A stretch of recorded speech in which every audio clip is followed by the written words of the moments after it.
And here we are. Western Moria.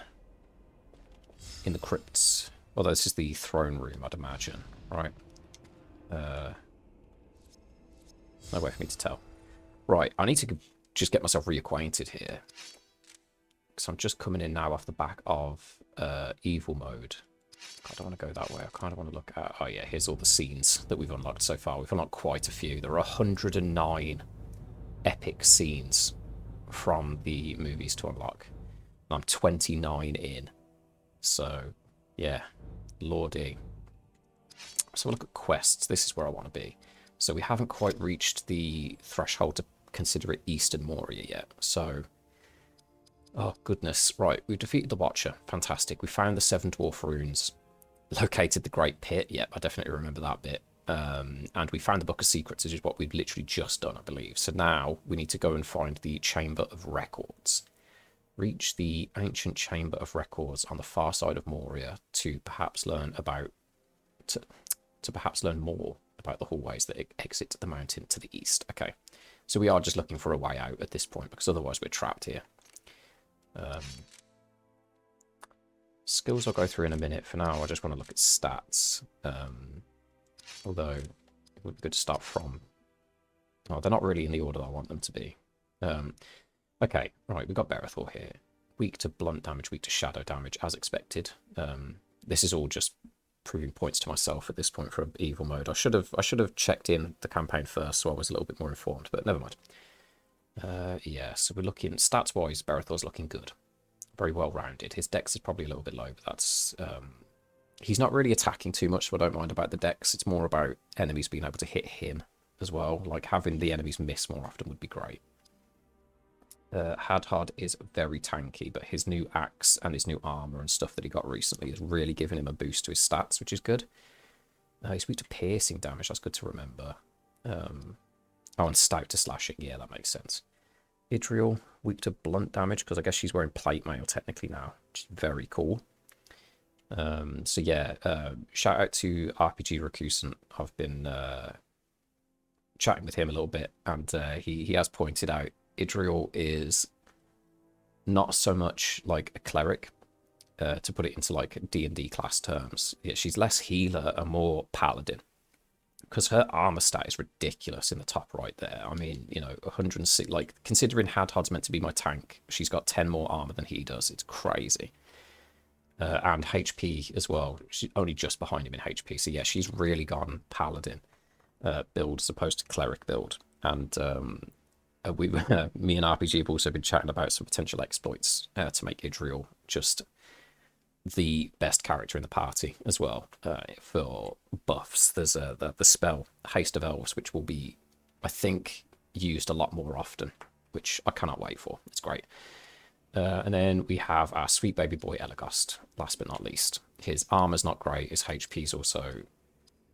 Oh no, his HP's actually fantastic. I was meant to talk about his AP, but I said HP instead, but even then his AP's also catching up.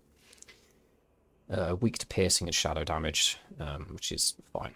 I don't think we come across too much shadow damage up until a certain boss later on. But yeah, the goblin chieftains and stuff like that, they tend to use fire. So yeah, that just will have to be what it will have to be. Oh, I suppose the other thing to look at is in equipment as well. Because off the back of evil mode, I did get myself some fancy new elf stones. There we go, we've got armor, health, and action points. So I can get an action point one on Elagast here. Which I don't know if I want to do necessarily. Health. Okay, Berethor's got the crafting stone. Armor, water protection. Why water protection? I could swap water protection out if I have to. Because we're not going to come up against anything that does water damage for the rest of Moria, I don't think. What about Hadhard? How's he looking? Action, armor, and water. I could give Hadhard the health stone. Really boost him up. And then Idriel is looking at just health and fire. Okay, Idriel, I tell you what. We'll make Idriel the absolute powerhouse. AP of 304 max now. Armor of 175. And then the health stone. Has everybody already got a health stone, though? Oh, except Had, but he's got a free slot anyway, so we can pop that in, boost his health up to 1362. Okay. Alright, so they're just some extra goodies from running evil mode, which feels a little bit cheaty, but I've also not done any grinding in this playthrough yet. I haven't really run around in certain areas. Sorry, I'm just saving to top up the AP and the HP up to the new max levels. Just added another, like, 5 minutes onto my playtime, and I've done absolutely nothing. I haven't really done any grinding in this playthrough, which worries me, because we've got the obvious factor of boss fights and stuff coming up, and I'm worried that I'm underprepared. Let's quick look at skills. Berethor's working towards Uruk-hai Bane, which Uruks don't typically turn up in Moria. I don't remember seeing any in the movies, and last I checked in the books, there weren't really many Uruk-hai running around in Moria. So I think we might go for Ecthelian Wrath, which is it's still 35 points. What's this defensive strike? A melee attack that cannot be counter-attacked. But the counter-attacks only, at the moment at least, only come from the archers, and the archers aren't particularly strong, so I'm not really too fussed about that. So we'll go for an Ecthelian Wrath here, which is... oh, we've got Citadel Rage, which is the double tap. Ecthelian Wrath is the triple strike.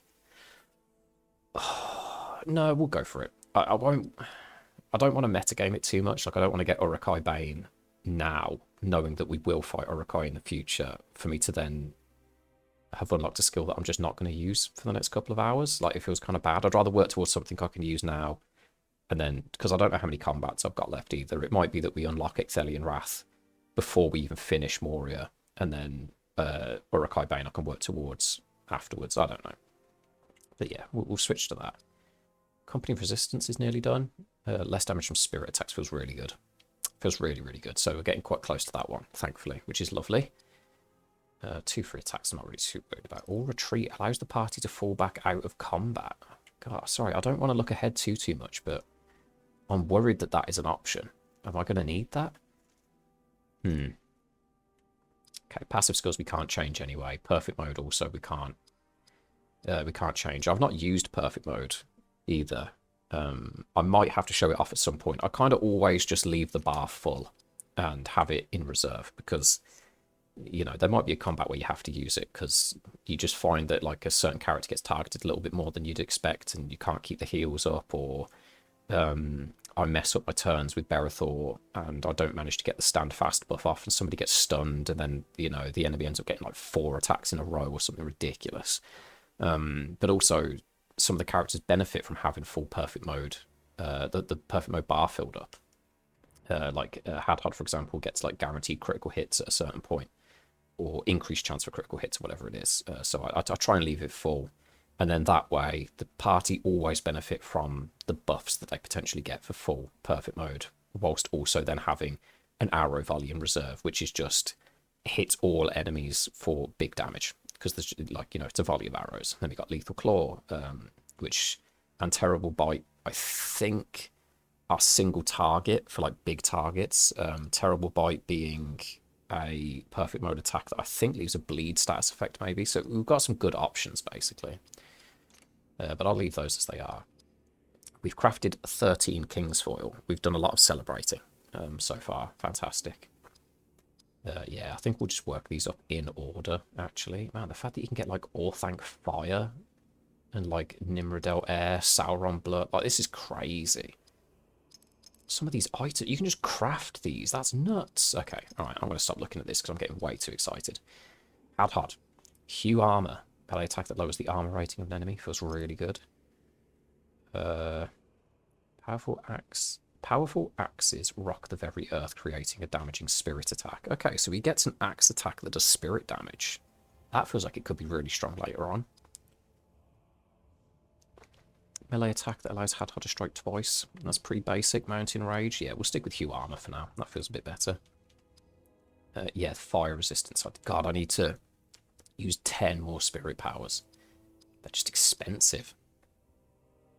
Although Berethor's got his AP regeneration buff, which he can pop fairly often, so maybe I should really start making a bit more use of these.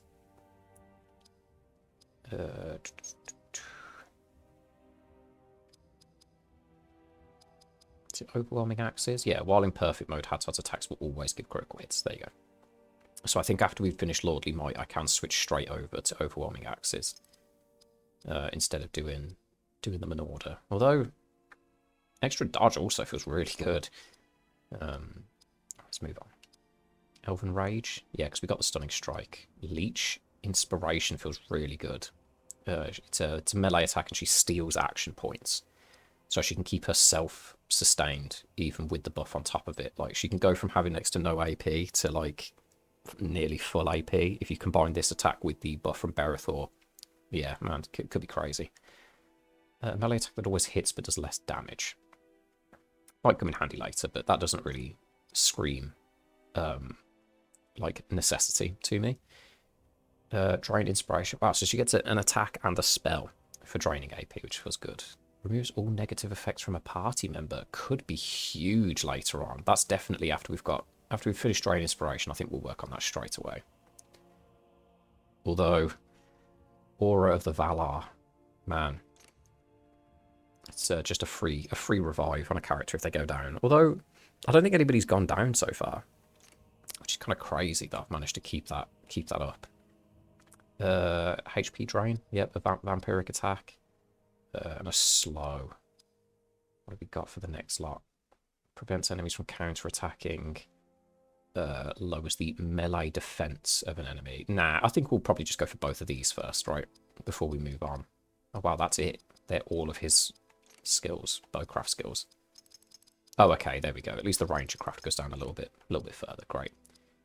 2 more shots for Pierce Will. Lowers the spirit defense of an enemy. Could come in handy in the boss fights.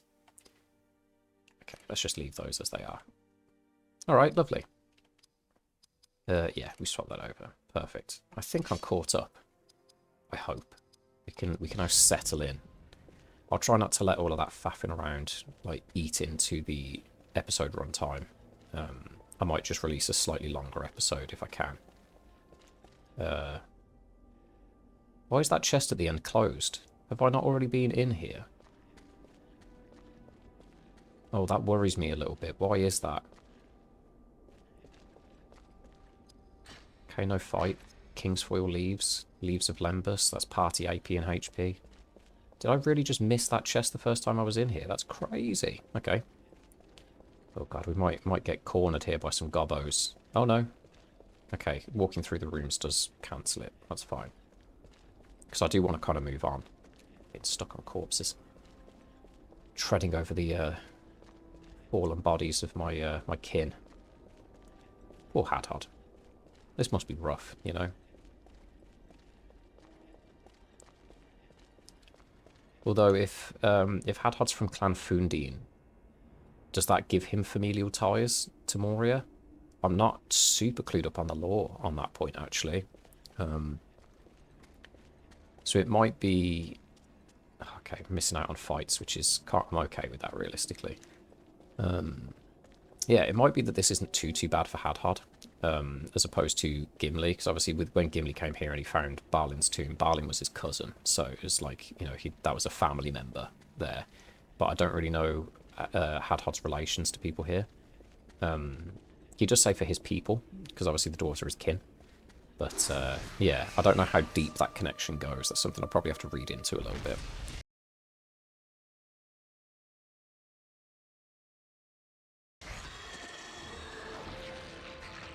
Okay, that guy sucks. We've got Stun Boy in here, so I think I'll go with a Stand Fast on the opening rip, because I doubt Hadhod's going to be able to one-shot him, even with an attack buff. Although he has got some new gear. Let's try this out, actually. If we go for a Goblin Bane on this Sword Veteran, let's see how much damage we can do with a single attack. Wow. Just wow. That's brilliant. Okay. I'm blown away by that a little bit, actually. Right, let's just strike this archer.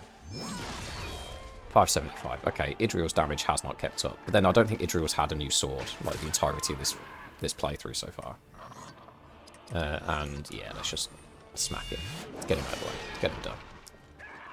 Alright, well that combat probably could have been over like a turn faster if I hadn't used that buff. I probably could have hit the archer with Berethor, and then the archer wouldn't have been able to act at all because Idriel would have finished it up. I don't know. a level up there. I probably should have checked XP actually as well, because I could have used a spirit power with Idril there for the skill point. Oh my God, there's no way to make him run quicker, is there? Not without speeding up the emulator, but messes with the audio a little bit, and I don't want it to desync.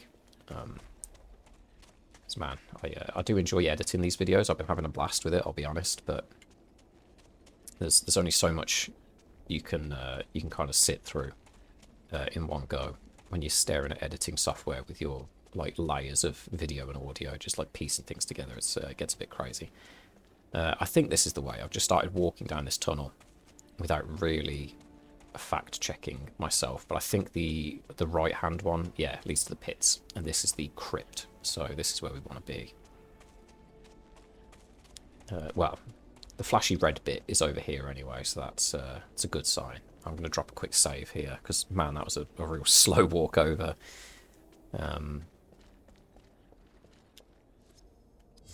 Save game, yes please. Do I still want to power level Hadhod? Because obviously leveling them up doesn't really unlock skills or anything, right? It just gives them stat increases.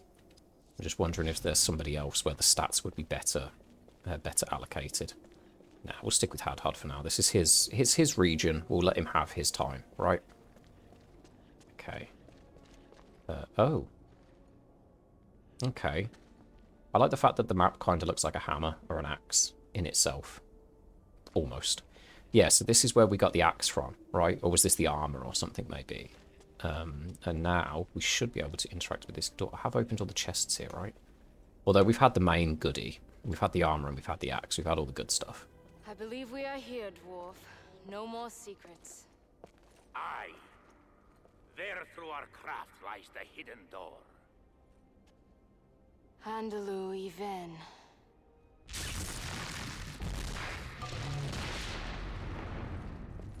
This road leads to the Great Hall of Records, where we are likely to find yet other secrets.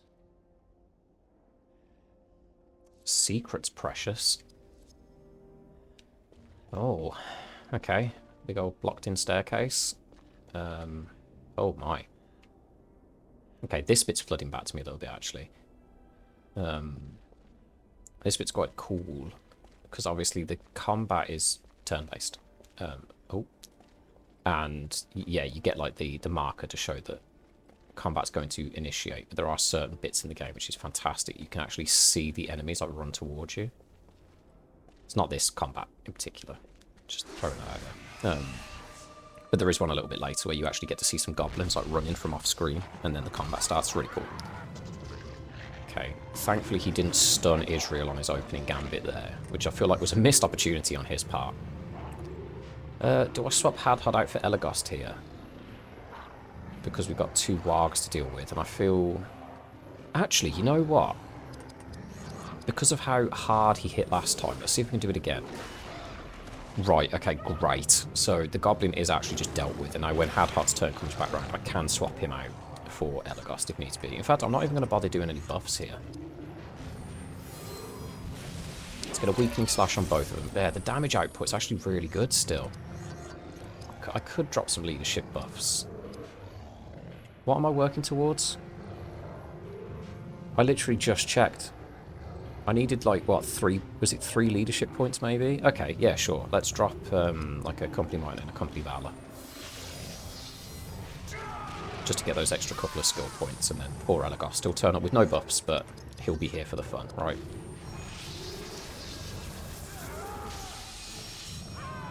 Because I know Elagos is quite close to getting his Ranger craft upgrade as well, which would be fantastic.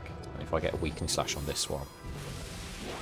Okay, so they both have lowered strength now, which means they'll hit a little bit softer. There you go, less than 100, perfect. Although that might be Hadhod's armor that made him take that little damage. Oh, that was a miss altogether, lovely. Elagos is in.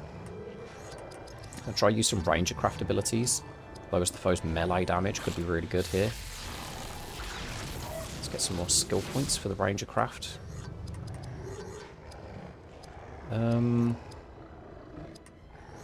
Oh, should I try out a Citadel Rage? How are we doing for AP? I can afford to drop 48 just on this fight, maybe. Let's try this out. That was ridiculous. He did not need to hit that hard. Man, to think that I put off getting those skills for ages as well. Okay, let's just do a regular fluid strike here. I don't want to use up too much AP. That's a dead warg. Wow. Elagos got 1 attack. That sucks. Alright. That was a good chunk of XP, though. That was a good combat. Leaf of Old Toby, Leaves of Lembas. I stopped reading the items, actually, that I was getting at a point in my last few sessions. Oh, here we go. Idriel, 3rd Age, Silver Load, Raging Waters Pendant. Goodness me. And some Kingsford leaves. Great stuff. Idriel got a level up ages ago, and I didn't bother spending the points. Good stuff. Right, her dex is falling behind a little bit. Do I just spam 4 points into dexterity? And the answer is no. I don't think I will. I'll put a couple of points in, obviously, just to catch it up. And then... do I get her speed up to 40? So she's just acting, just... nah, let's get strength up to 38. I've just complained about damage. And I don't know when she's going to get a new sword. Okay. What's the difference here? 3 less spirit. 10 less speed. Yikes. Got a ton of constitution and a ton of strength.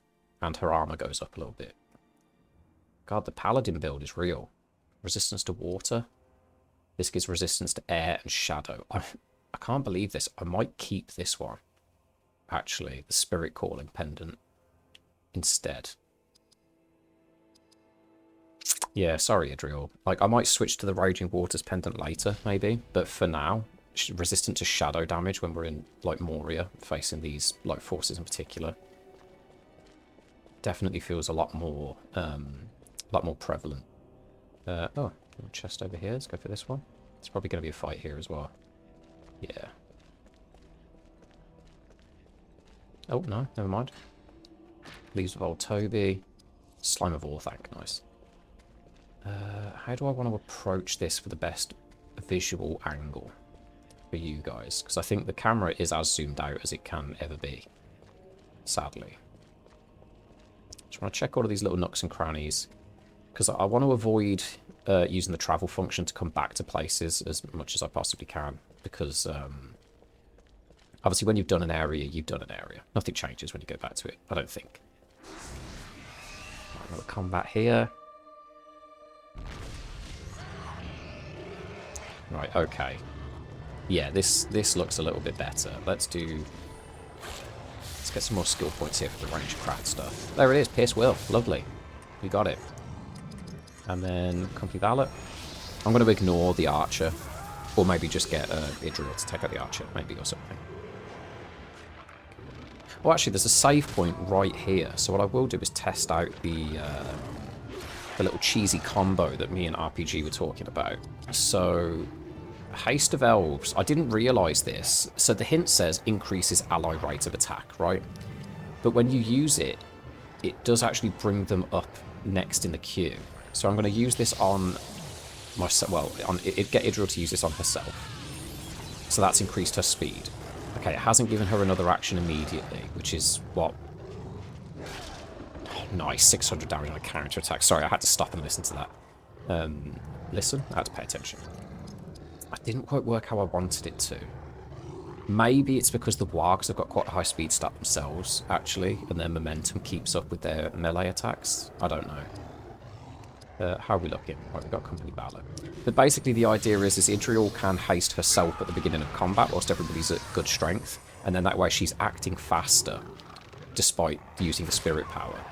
And then that way she can then haste everybody else as well without losing too much momentum, and that everybody's hasted for a few turns then. Which honestly just sounds like a fantastic idea. Like when I was reading that comment, shout out, because man, that changed my whole perspective of everything that was going on in this game. Okay, 1359, okay. And then by Spirit Power, Haste of Elves on Elagos.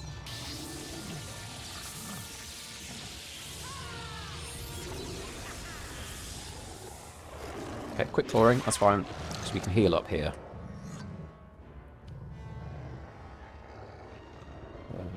Definitely need to D&D my phone, because that is very distracting. Right. Fellowship Grace, not needed. Stun immunity, not needed. Let's just slap something in the face. Let's go with... yeah, Citadel Rage, you'll notice. Like, you get to hit twice, but Berethor just disappears off the bottom of the turn order when he uses it. So, I think we'll probably... oh, Orcbane is actually also really bad. I think that's probably why Hadhad doesn't act much, because I think Goblin Bane does exactly the same thing. Like, you get greater damage to a specific enemy type, but it's, like, it's more precise, and so therefore slows them down. Okay, that felt really good. It was less than 1,000 damage, but it's still a one-shot on, like, a real basic enemy, which feels great. Do we do... Weakening Slash only drops the turn order by 1. All of it does, really. I don't think this Warg's actually going to look to attack again, though. Oh, I don't like that damage number. No, sir. We'll have less of that, thank you. Right, this Creature Bane should take him out, though, I'd imagine. Was that weaker than the first one? Crazy. Well, wow. Good job, Elagast. Hadhod's creeping up as well, actually. Okay. Is there another guaranteed combat around here anywhere? Because I kind of just want to, like, if I can proc it now before I heal, and then I can just save them all through the doorway, right? Might be safe, though. There's no more chests.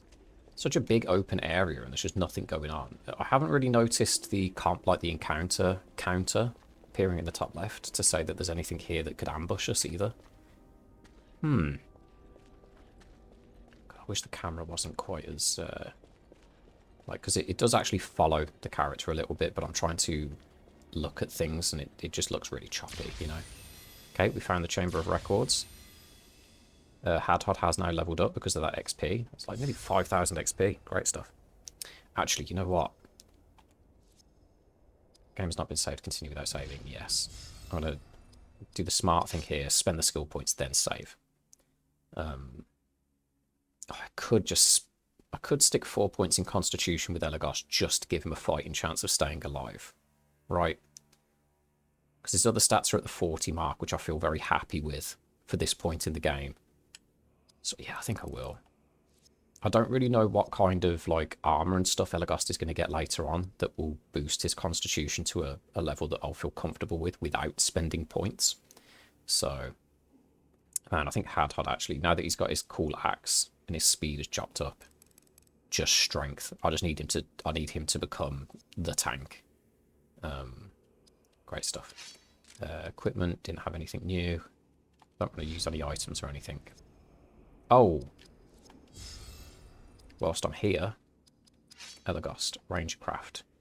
So he's unlocked Pierce Will, which lowers spirit defense of an enemy. Then we've got Arrows of Sleep, puts a foe to sleep for a short time, or Paralyzing Shot, ranged attack that also prevents a foe from using any melee attacks for a short time. That could be huge. I think I'd rather have prevents melee attack than sleep. Because the one thing with sleep in this game is, yes, it is very good. Obviously, when a character or an enemy is asleep. Same as Pokemon. Can't act. However, if you attack an enemy that's asleep, you will wake them up.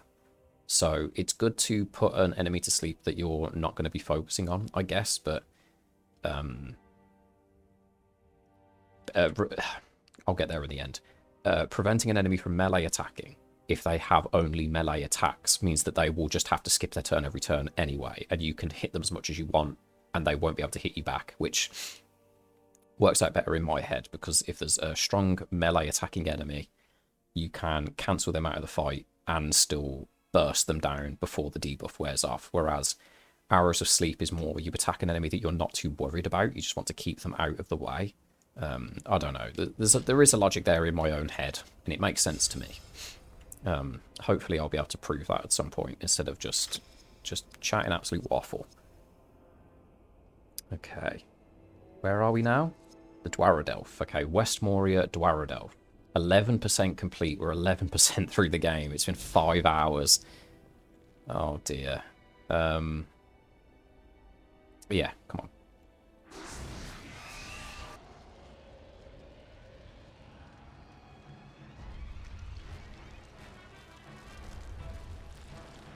something comes.